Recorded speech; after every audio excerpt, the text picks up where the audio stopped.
Now, you also bring up inflation, which is going to be a huge topic as the economy moves forward and rebounds out of recession. What can investors do to protect themselves from inflation?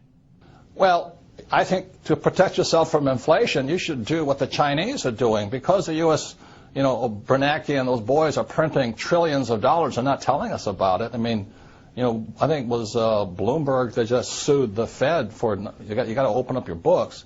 They're printing all of this money. You should do what the Chinese are doing. The Chinese are buying commodities. They're buying copper, oil, gold, silver, land. They just did that huge Canadian tar sands deal up in Canada.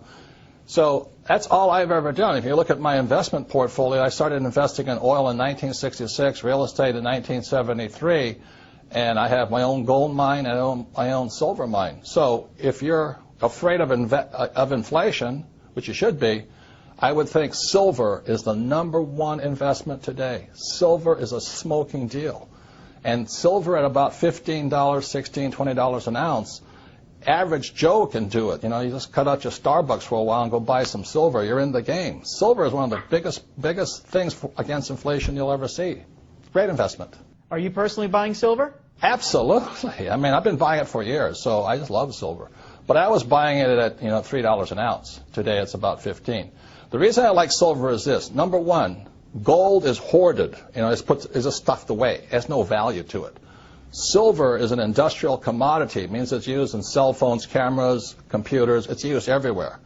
So that means today, what's really interesting is that there is more gold on planet Earth than silver. It is fantastic.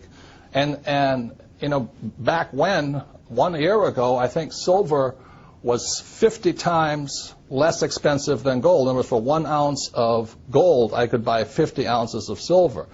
Today, 1 ounce of gold will buy 70 ounces of silver, which means silver is a bargain today. Now, with all the government expansion, inflation looming, taxes running higher, would you say Obama's running the country like a rich dad or a poor dad? Obama? The guys who run the country, I write about this in a book called Conspiracy of the Rich. The people that run the country are Goldman Sachs. Come on, give me a break. And the guys that control Goldman Sachs. It's run by the international banking cartels of the world. The Federal Reserve Bank is not a bank. It is owned by the richest European and some Saudi money in the world. And the Federal Reserve Bank is the one that has caused this crisis. The Federal Reserve Bank was created in 1913. In 1944, there was a Bretton Woods Agreement.